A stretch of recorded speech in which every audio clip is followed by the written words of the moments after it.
안녕하세요 여러분. 오늘 갑술일주를 통해서 갑술의 마음이 과연 무엇을 생각하고 또 가고자 하는 그런 방향이 어디고 마음에 담고 있는 그 심리가 어떠한지 한번 그것을 살펴보도록 하겠습니다. 갑목의 기운은 시작을 의미합니다. 시작, 그죠? 그러니까 뭔가 분출하면서 도약하고자 하는 그런 기운을 가지고 있는 것입니다. 그죠? 그래서 끊임없이 위로 솟구치는 형국에 비해서 이 술토라는 것은 걷어들이고 저장할 수 있는 저장고를 뜻하는 거거든요. 술이라는 것은 인후술이잖아요. 그래서 이 병화가 어떻게 되는 거죠? 술토 속에 묘지가 되어버리죠. 저녁에 9시쯤 되면 해가 바로 져버리잖아요. 그죠? 그런 형국이기 때문에 여름의 기운을 온전히 다 가둬두는 그런 형국이고, 여름의 기운을 넘어서 가을까지 이 저장고에 시종자를 숨겨두는 그런 형국입니다.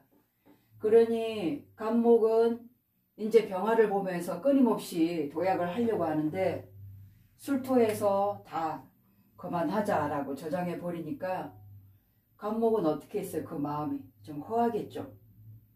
그리고 이 갑목이 술토 속에 제대로 뿌리를 박을 수 있을까요? 이 술토란 놈이 뭐예요? 허토죠. 흐한토잖아요. 영양분이 다 소실된 퍽퍽한 토잖아요. 그죠? 그리고 또 뭐냐면 건조한 토예요. 그래서 우리는 그 토를 조토라고 얘기하죠. 그죠? 조토. 1점 수기가 별로 보이지 않는 그런 기운을 가진 토라고 볼 수 있기 때문에 갑목이 술토에 뿌리를 내린다? 쉽지가 않겠죠. 그러니 늘 갑목이 흐하고 건조하다라고 볼 수가 있겠습니다. 자, 목국토입니다. 편재죠? 편재. 편재는 내가 다스리고 지배할 수 있는 그런 기운을 뜻합니다. 그래서 갑목 입장에서는 이 술토를 어떻게든 온전히 내가 다스려 나가고자 하는 그런 마음을 가지고 있다, 이렇게 볼 수가 있겠습니다. 그래서 술토 속에는 뭐가 있느냐 하면 신정무, 신금은 정관이죠. 그리고 정화는 상관, 그리고 모토는 편재.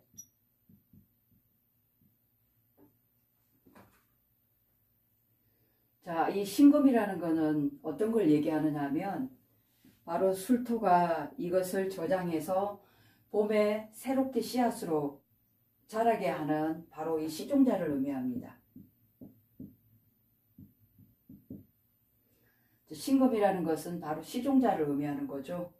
그래서 갑술일주에 있어서 신금은 보이지 않게 나의 자존감이라고 볼 수가 있죠. 자존감이 보이지 않게 좀 세면서 정관이란 것은 바르다는 것이잖아요. 그죠? 옳거준 것. 그죠?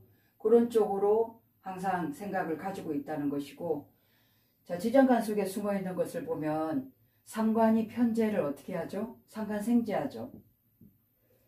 그리고 이 재성은 편재를 재생관하고 있어요. 그죠? 그리고 이제 상관이 정관을 상관경관하고 있습니다. 그러니 부지런히 열정적으로 현실에 뛰어들어서 돈을 많이 벌어보겠다는 그런 마음.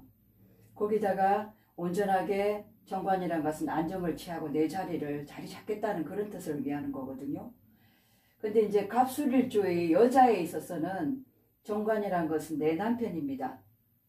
내 남편이 시종자네요. 그래서 올곧고 굉장히 잘난 사람입니다. 바른 사람이다라고 볼 수가 있는 거죠. 그 바른 사람을 내가 어떻게 하고 있어요? 상관, 경관하고 있죠.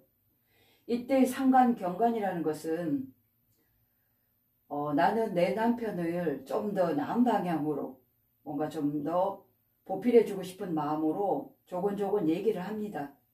근데 정관의 입장에서는 이 얘기가 잔소리로 들린다는 거죠. 왜냐하면 이 갑술에 있어서 이 남편의 입장에서는 바로 신유술, 묘지에 들어가 있는 거거든요. 이 술토라는 것은 신유술이에요. 그죠?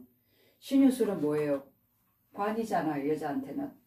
관이라는 것은 나의 직장이요, 나의 남편이죠. 남편이 어디 들어가 있습니까? 묘지에 들어가 있어. 묘지. 그러니 우리가 12운성에서 보면 절태묘라는 게 있어요. 절태묘. 이 기운이 사실은 12운성에서 가장 약하고 호한 그런 기운을 뜻하는 것입니다. 그러니 내 남편 자리에 묘지를 깔고 있어요. 그러면 이 신금 입장에 남편 입장은 어떨까요? 내 아내가 얘기해 주는 것이 바르게 들릴 수 있을까요? 그리고 내 남편 입장에서 집으로 들어갔을 때 뭔가 생기가 있고 내 아내로부터 기운을 받아야 되는데 이 묘지 자리에 앉았으니까 도리어 내 기운이 뺏기는 느낌, 뭔지 기운이 약해지면서 계속 다운되는 그런 기운을 의미하는 거잖아요. 그러니 절대로 내 남편이 아내 말을 잘 들을 수가 있겠습니까? 이 정화라는 거는 여자 입장에서는 자식이거든요. 자식 놓고 어떻게 된다는 거죠? 내 남편 하는 일이 좀 어려워질 수도 있고, 안 그러면 자식 낳고 부부 사이가 좀 더 멀어질 수가 있다. 이렇게 보여지는 거잖아요. 그죠? 그래서 이 신금을 올려보면 우리가 인종이라고 얘기해요. 그러면 어떻게 되나요? 12운성에서 관대가 됩니다. 관대라는 것은 청소년의 기운이죠. 뭔가 겉을 보기에는 어른스럽고 성인처럼 이렇게 보여지는데 실제로 생각은 아직은 좀 어리다. 청소년의 생각 정도로 보여진다라고 할 수 있죠. 그러니 열정은 대단하고 고집은 천하의 똥고집입니다. 이런 관대가 아내의 말을 들을 수 있겠어요? 절대 안 듣겠죠. 그래서 갑술일주가 이 남편을 만나서 올곧게 회로를 하려면 어떻게 해야 될까요? 똑똑한 남편, 이런 관대를 만나면 됩니다. 관대라는 것은 유니폼, 옷을 입은 사람이라는 거거든요. 제복을 입었다라는 거예요. 우리가 제복을 입었다는 거는 공무원도 넥타이 메고 가죠. 그리고 의사는 어때요? 가운을 입죠. 그리고 이 술이라는 것은 화개살입니다. 화개살. 화개살이라는 건 뭐죠? 종교적 물상이죠. 그죠? 종교송이에요. 어차피 갑술일주들은 결국은 종교를 가지든 내 마음을 닦든 내 마음자리를 공부하는 그런 쪽에 수양을 좀 해야 되는 그런 일주라고 볼 수가 있겠습니다. 그래서 뭐 이렇게 목사라든가 안 그러면 절의 스님이라든가 다 지금 물상적으로 보면 관대에 놓여 있다라고 볼 수 있겠죠. 만약 이런 분과 같이 만난다면 그래도 잘 살 수는 있겠다. 대신 어떻게 해요? 이 술토라는 게 굉장히 건조한 땅이잖아요. 여전히 다정다감함은 별로 없다. 무뚝뚝하다. 이렇게 볼 수가 있겠습니다. 그리고 이 자식이죠. 그죠? 여자 입장에서는. 자식 한번 볼까요?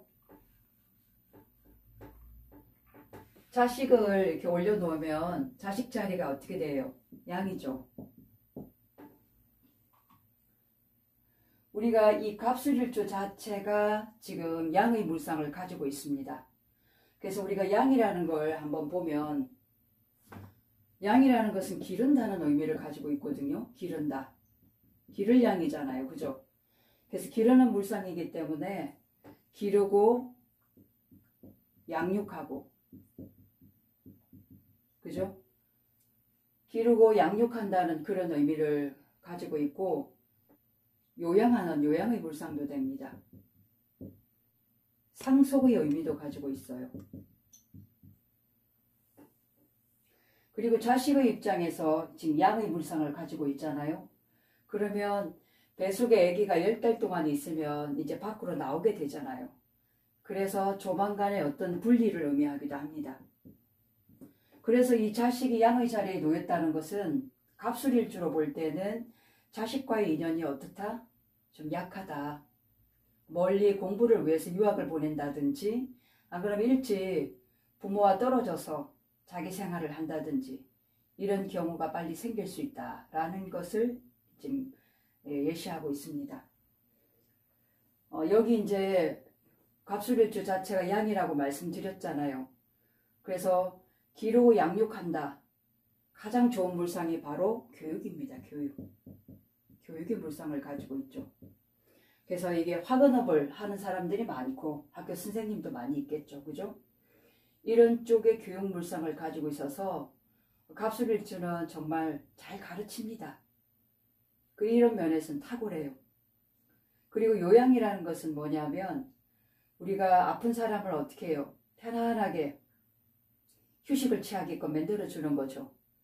그래서 지금 목곡토기 때문에 이 토가 편재예요. 편재. 그죠? 편재라는 것은 뭐예요?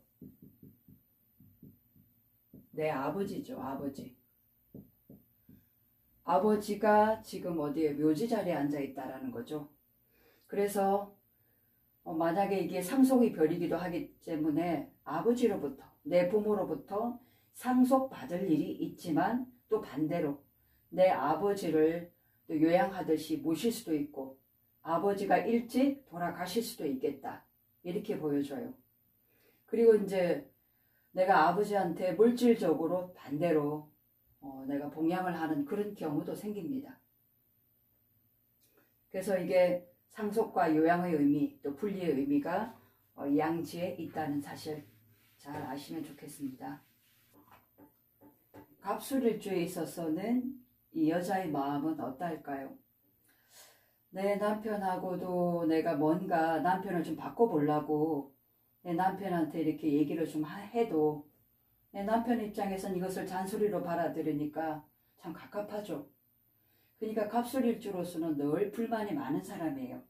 이 남녀를 다 똑같이 보더라도. 내가 결국은 자식하고도 지금 양지로 좀 떨어져 있게 되잖아요. 그러니 마음자리가 허해지는 거죠. 결국 갑술일주 여자 가고자 하는 마음은 뭐냐면 현실적으로 내가 적응하고 열심히 살아서 돈을 좀 열심히 벌어보겠다. 그래서 이 돈을 어떻게 벌어서 안정을 좀 찾아서 좀 노후를 편안하게 살고 싶다. 이런 의미를 전체적으로 가지고 있습니다. 그리고 갑술일주 자체가 양지에 있기 때문에 조급함이 없어요. 어느 정도 안정적인 약간 마음은 편안한 그런 상태를 가지고 있다라고 보시면 되거든요. 갑술일주가 가고자 하는 길은 재물에 있다라고 말씀을 드렸잖아요. 그죠? 이 묘지라는 것은 묻어두는 거예요. 아끼고 묻어두고 쓰지 않는 것.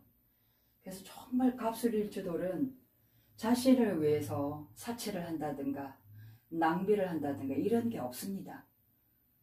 정말 돈을 아껴요.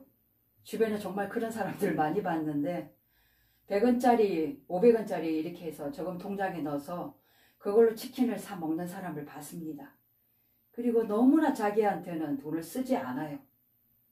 그만큼 돈을 사랑하고 아낀다는 그런 의미가 있겠습니다. 간목이라는 것은 해묘미 운동을 하잖아요. 그죠? 그러면 12신살에서 이 술토가 뭐겠어요? 술의 천살을 의미하죠. 천살. 천살이라는 것은 내가 어찌할 수 없이 그냥 받아들여야 될 그러한 어려움이다 라고 보여주기 때문에 바로 배우자 자리가 천살이니까 내가 함부로 거역할 수 없는 그런 자리요. 어려움을 내가 감당해야 될 그러한 자리면서 이 자리가 바로 묘지 자리에 있다. 결국은 갑술이 가야 할 길은 뭐겠어요? 종교성이에요. 마음 자리고 마음 공부. 이쪽으로 가야만 편재도 재물도 커지면서 내 역량이나 그릇도 커져서 더 크게 나를 키울 수 있고 세상에 빛나는 일을 하면서 살아갈 수 있는 그런 명이다 라고 볼 수 있겠습니다. 우리가 꼭 어디 가서 봉사를 한다든지 안 그러면 뭐 돈을 기부한다든지 이것만이 할인하고 봉사하는 일이 아니에요. 지금 갑술일주 같은 경우에는 지금 물상 자체가 양의 물상이기 때문에 예를 들면 학생을 가르칠 때 말 한마디로 그 학생이 인생이 완전 터닝포인트가 될 수가 있거든요. 그래서 커서 정말 훌륭한 인재가 될 수 있기 때문에 내 말을 한마디 한마디 할 때 진정으로 이 사람이 잘 되게끔 그렇게 위하고자 하는 마음으로 내가 직업에 충실을 가한다면 그것이 바로 사회에 활인하고 봉사하는 겁니다. 있는 자리에서 최선을 다하면 되는 거예요. 그래서 평상심이 도심이다라고 하잖아요. 그죠? 어차피 갑술일주는 감목과 술토는 각기 따로 놀아요. 헛헛해요. 어떤 때는 많이 외롭기도 하죠. 왜냐하면 외로운 산에 있는 나무잖아요. 그죠?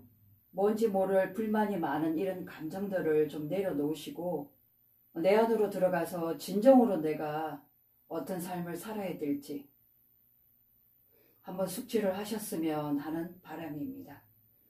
오늘은 갑술일주에 대해서 말씀드렸습니다. 감사합니다.